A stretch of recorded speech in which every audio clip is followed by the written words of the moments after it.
একজন এবং দুজন, পরে আরো দুষ্কৃতীরা ঢুকছে। দেখুন 3 জন, 4 জন, 5 জন, 3, 4, 5 দুষ্কৃতী সোনার দোকানের ভিতরে ঢুকলো ভর দুপুরে। ঠিক এভাবেই সোনার দোকানে ঢোকে দুষ্কৃতী দল। যে ছবি দেখাচ্ছি আপনাদের, 5 জনের পর কালো ব্যাগ নিয়ে 6 নম্বর দুষ্কৃতী। দেখুন 6 জন, 6 নম্বর দুষ্কৃতী, মাথায় হেলমেট, সঙ্গে কালো ব্যাগ।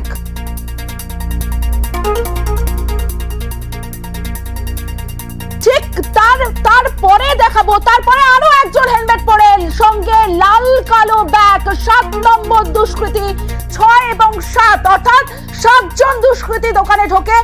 7 জন পর দোকানে ঢোকে এবং সেই সিসি ক্যামেরা ফুটেজ, এবার যে সিসি ক্যামেরা ফুটেজ আপনাদের দেখাবো। দেখুন দুষ্কৃতীরা একজন প্রথমে বাইরে এলো এবং ওই দিক থেকে আইসি তিনি আসছেন। দেখুন রাউন্ড যা দেখতে পাচ্ছেন, আইসি তিনি এলেন এবং আইসি আসার পর আইসির সঙ্গে, অর্থাৎ পুলিশের সঙ্গে গুলির লড়াই দুষ্কৃতীদের। সেই সিসি ক্যামেরা ফুটেজ আপনাদের দেখাচ্ছি, যেখানে আইসির সঙ্গে গুলির লড়াই। দেখুন আইসিকে লক্ষ্য করে গুলি ছোড়ে, আইসিও পাল্টা গুলি ছোড়ে, যেখানে গুলি লাগে একজন দুষ্কৃতীর এবং তিনি মাটিতে পড়ে গেছেন। যিনি হেলমেট পরা একজন দুষ্কৃতী মাটিতে পড়ে গেল এবং অন্য যে দুষ্কৃতীরা তারা আইসিকে লক্ষ্য করে গুলি ছুড়ছে। আইসি অর্থাৎ পুলিশের সঙ্গে দুষ্কৃতীদের গুলির লড়াই চলছে। দেখুন যে সিসি ক্যামেরা, হাড় হিম করা সিসি ক্যামেরা ফুটেজ আপনাদের দেখাচ্ছি, ঠিক সোনার দোকানের বাইরে, অর্থাৎ দাবাং আইসি বলা চলে। আইসি একা, অন্যদিকে 7 জন দুষ্কৃতী, 7 জন ডাকাত, তার কোমরে গুলি লেগেছে। যে ছবি আপনারা দেখতে পাচ্ছেন, একজন দুষ্কৃতী, বাকি দুষ্কৃতীরা এবার বাইকে করে পালিয়ে যাবে, সেই ছবি আপনাদের দেখাবো। দেখুন বাইকে করে পালিয়ে যাচ্ছে, তখনও গুলি ছুটছে, এলো পাথারি গুলি ছুটতে ছুটতে তারা পালিয়ে যাচ্ছে। আর পালানোর সময় ফের এলো পাথারি গুলি, দুষ্কৃতীদের হাড় হিম করা সিসি ক্যামেরা ফুটেজ আপনাদের দেখালাম, যেখানে আইসির সঙ্গে গুলির লড়াই দুষ্কৃতীদের। অন্যদিকে যে ছবি আমরা দেখছি, 7 জন দুষ্কৃতী তারা লুটপাট চালায়। এখানেই শেষ নয়, বন্দুকবাজির পর বাইকে চেপে চম্পট দুষ্কৃতীদের। অন্যদিকে একাধিক জায়গায়, যেখানে সালানপুর সেখানে বাইক ছিনতাই হয়েছে, মহিশিলা বাজারের কাছেও গাড়ি ছিনতাই হয়েছে। অর্থাৎ এই আসানসোল শিল্প তালুকে একের পর এক দুষ্কৃতীর দাপাদাপি।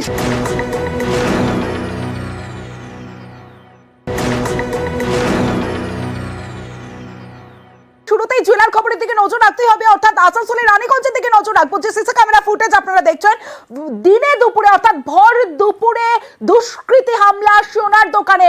কারণ এবার যে জায়গা, পুরুলিয়া রানাঘাটের কথা আপনাদের মনে করে দেব। রানাঘাটে যেখানে পুলিশের সঙ্গে দুষ্কৃতীদের গুলির লড়াই হয়েছিল 29শে আগস্ট এবং 2023-এ, আর সেই ঘটনার পুনরাবৃত্তি এবার রানীগঞ্জে। যে ছবি আপনারা দেখছেন, সিসি ক্যামেরা ফুটেজ আপনাদের দেখাচ্ছি, যেখানে সোনার দোকানে বেপরোয়া লুটপাট, ভর দুপুরে নিরাপত্তা রক্ষীর বন্দুক কেড়ে নিয়ে ডাকাতিতে বাধা পেয়ে গুলি দুষ্কৃতীদের। এবং যে সিসি ক্যামেরা ফুটেজ আপনাদের দেখাচ্ছি, বাইকে করে পালিয়ে যাচ্ছে দুষ্কৃতীরা, আর পিছনে আইসি দৌড়চ্ছেন। যে ছবি আপনাদের দেখাচ্ছি, শ্রীপুর থানার আইসি তিনি দৌড়চ্ছেন দুষ্কৃতীদের পিছনে, আর দুষ্কৃতীরা এলো পাথারি গুলি চালাতে চালাতে বাইকে করে পালিয়ে যাচ্ছে। যে সিসি ক্যামেরা ফুটেজ, আর পিছনে আইসি তিনি দৌড়চ্ছেন। দেখুন যে ছবি, দুষ্কৃতীদের ধরার চেষ্টা করছেন কিন্তু দুষ্কৃতীরা তারা বাইকে করে পালিয়ে যাচ্ছেন। যে ছবি, আর পিছনে দৌড়চ্ছেন আইসি, শ্রীপুর থানার আইসি।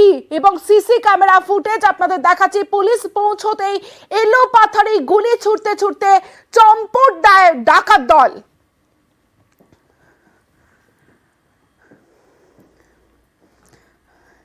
ঠিক কি হয়েছিল এবার সেই সিসি ক্যামেরা ফুটেজ আপনাদের দেখাবো। ভর দুপুরে ডাকাত এবং বোমা, 2 কাউন্সিলরদের অনুগামীদের মধ্যে সংঘর্ষের অভিযোগ। গুলি বোমাবাজির অভিযোগে ধৃত 5 জন।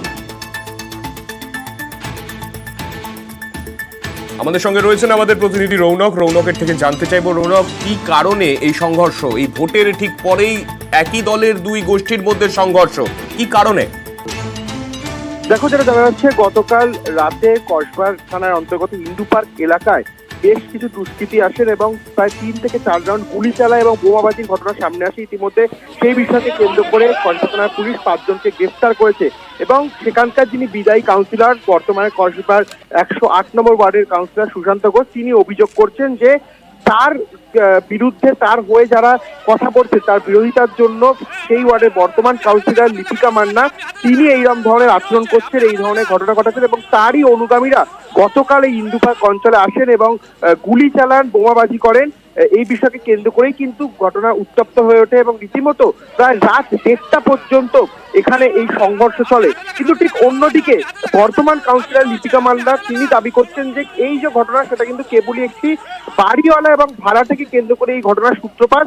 তিনি কিন্তু অন্য ধরনের দাবি করছেন, অর্থাৎ এই যারা গোষ্ঠী কোন্দল, অর্থাৎ 107 নম্বর ওয়ার্ড এবং 8 নম্বর ওয়ার্ড দুজন কাউন্সিলরের মধ্যে যে গোষ্ঠী কোন্দল তা কিন্তু প্রকাশ্যে আসছে। দুজনেই দু ধরনের দাবি করছেন। কেউ বলছেন যে কাউন্সিলরের অনুগামী তারা দুষ্কৃতী হামলা করেছে এবং অন্যদিকে লিপিকা মান্না তিনি কাউন্সিলর জানাচ্ছেন যে বাড়িওয়ালা ভাড়াটের ঝামেলাকে কেন্দ্র করেই এরকম উত্তপ্ত হয়েছে কসবার ইন্দু পার্ক অঞ্চল এবং রীতিমতো গতকাল রাত 8টা থেকে 1টা পর্যন্ত সেখানে গুলি এবং বোমাবাজি চলে। কসবা থানার পুলিশ সেখানে হাজির হয়, প্রায় 5 জনকে গ্রেফতার করা হয়েছে এবং গোটা এলাকা পুলিশি নিরাপত্তা এখন ঘিরে ফেলা হয়েছে।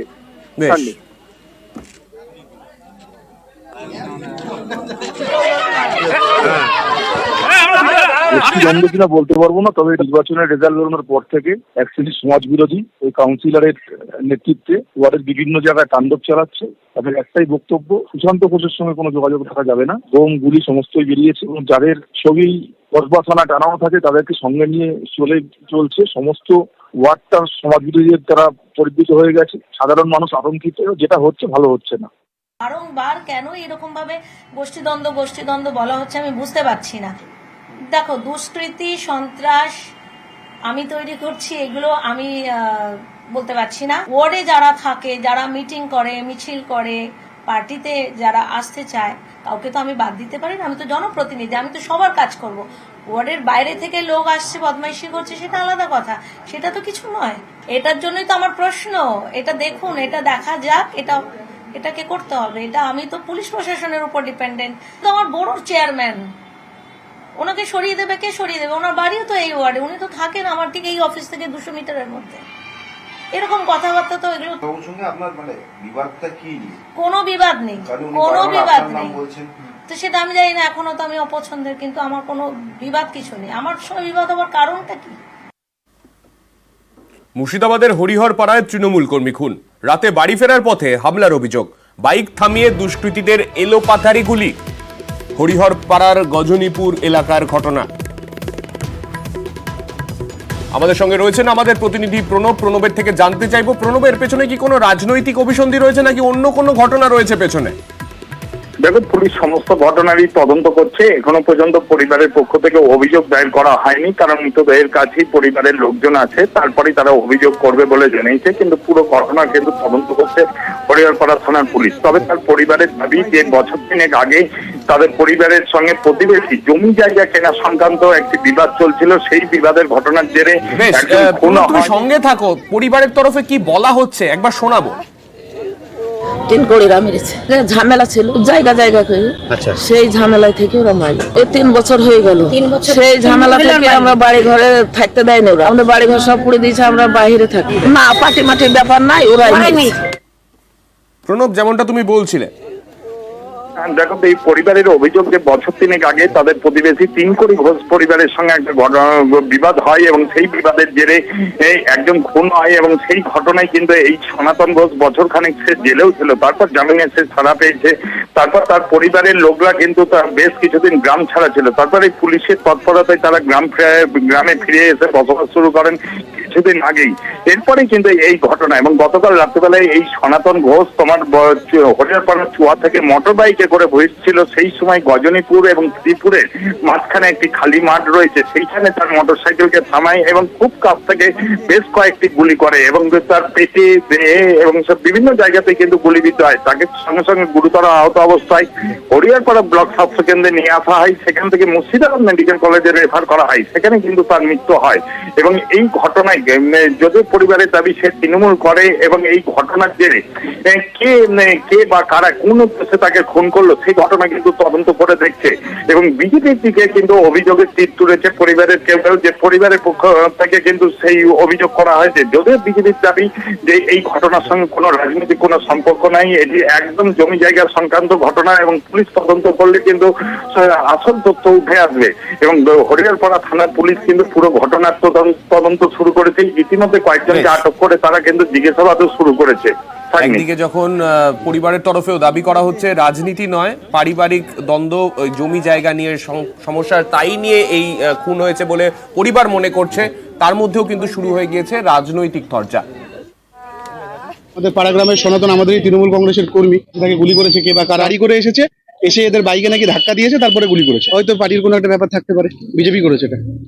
গোটা বাংলা জুড়ে আজকে তৃণমূলের যে অত্যাচার মানুষ দেখছে, মানুষ এসব বিশ্বাস করে না, মিথ্যা কথা মানুষ পছন্দ করে না। এটা জমি সংক্রান্ত ব্যাপার, যেখানে বুথে বেশি ভোট লিড পেয়েছে বিজেপি তাদেরকে চমকাচ্ছে ধমকাচ্ছে, বিজেপি এরকম কোনো ঘটনার সঙ্গে জড়িয়ে থাকে না।